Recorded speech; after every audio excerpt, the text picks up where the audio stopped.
Guys, जैसा कि आप सब जानते हैं कि 24 तारीख से आपका एग्ज़ाम शुरू होने वाला है। तो एग्ज़ाम में जो आपको कॉपी दी जाएगी, उस कॉपी को आपको कैसे फ़िलअप करना है, किस तरह से आप फ़िलअप करें कि आपका जो रोल नंबर है या फिर जो भी है कोई भी मिस्टेक ना हो और आपको काफ़ी अच्छे नंबर मिले। तो चलिए मैं बताता हूँ आपको यहाँ पे कैसे भरना है।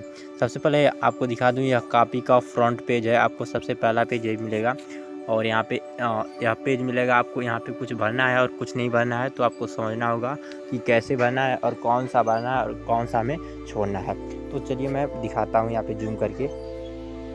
देखिए, सबसे पहले यहाँ पे दिया है केंद्र व्यवस्थापक की मोहर और केंद्र की मोहर। यहाँ पे आपको कुछ नहीं भरना है। यहाँ जो है वह कॉपी जो देते हैं वहाँ के लोग भरेंगे, ठीक है। तो यहाँ पे आपको कुछ नहीं करना है। यहाँ पे 28 पृष्ठ कवर होंगे।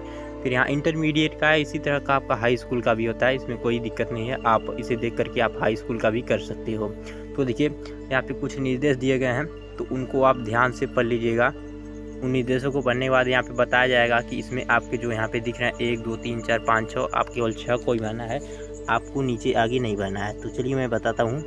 यहाँ पे सबसे पहले आप देखेंगे पहला कि परीक्षार्थी का अनुक्रमांक। यहाँ पे देखिए, परीक्षार्थी का अनुक्रमांक अंकों में। यहाँ पे आपको जो अपने अनुक्रमांक हैं, रोल नंबर्स, उनको आप अंकों में भरना है। जैसे जो भी हो आपका, यहाँ पे आपको अपने अंकों में भर देना है। जैसे कि जो भी हो उसे भर दीजिएगा। फिर वही आपको वही अनुक्रमांक उसके नीचे दूसरे नंबर में आपको शब्दों में भरना है। तो यहाँ पे शब्दों में भरने के बाद आपका जो तीसरा है, यहाँ पे देखिए विषय एवं प्रश्न पत्र के बारे में आपको भरना है। 3 इन्फॉर्मेशन मांगा है। पहला जो है आपका विषय, आपको विषय मतलब जो भी आपका विषय होगा, यदि पहला पेपर हिंदी है तो हिंदी भरिएगा, जो भी विषय है उसको भर दीजिएगा। दूसरा है आपका, देखिए यहाँ पे प्रश्न पत्र दिया है। जैसे कि यहाँ पे देखिए प्रश्न पत्र, आपका जो प्रश्न पत्र कौन सा है। तो जैसे कि आप यदि 10 में हैं तो ऐसे होता है कि केवल प्रश्न पत्र होता है। इसमें कि यह नहीं होता है कि आपका प्रथम प्रश्न पत्र है, द्वितीय प्रश्न पत्र है। जैसे कि 12 में आप जाएंगे तो उसमें भाग 1 होता है और भाग 2 होता है, इस तरह से होता है। लेकिन तो आपको 10 में जो होता है वह केवल प्रथम प्रश्न होता है। तो यहाँ पे प्रश्न पत्र में आपको भरना है केवल प्रश्न पत्र, ठीक है। विषय में आपको विषय भरना है और प्रश्न पत्र में केवल प्रश्न पत्र भरना है, ठीक है। और तीसरा जो है प्रश्न पत्र पर अंकित संकेत, आपका जो क्वेश्चन पेपर दिया जाएगा, ठीक है। क्वेश्चन पेपर पे आपको कुछ 824 DX इस तरह से कुछ करके दिया होगा, वो मैं अभी आपको दिखा रहा हूँ। उससे आपको यहाँ पे इस छोटे से बॉक्स में भर देना है, ठीक है। यहाँ पे भर देना छोटे से बॉक्स में, आपके यहाँ क्वेश्चन पेपर पे मिलेगा। और इसके नीचे की जानकारी जो चौथे नंबर की है, परीक्षा का दिन, आपका परीक्षा किस तारीख को हो रहा है, यहाँ पे आपको भर देना है, ठीक है।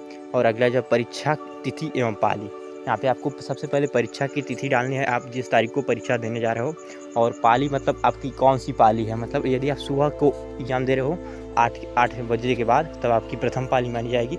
और आप दोपहर के बाद एग्ज़ाम दे रहे हो तो आपकी द्वितीय पाली मानी जाएगी। छठा जो है आपका केंद्र का नाम है। और यहाँ पे आप जैसे कि यहाँ पे आप एग्ज़ाम दे रहे हो वहाँ का स्कूल का जो नाम है उसका नाम भरना है, अपने स्कूल का नाम नहीं भरना है। जहाँ पे आप अपना बोर्ड एग्ज़ाम दे रहे हो वहाँ पे जो स्कूल का नाम है वह भरना है यहाँ पे। और नीचे की जानकारी जो है यह आपको नहीं भरनी है। चलिए मैं दिखा देता हूँ यहाँ पे जो है प्रश्न पत्र पर अंकित संकेत में आपको क्या भरना है। इसके लिए मैं गूगल से दिखाता हूँ आपको।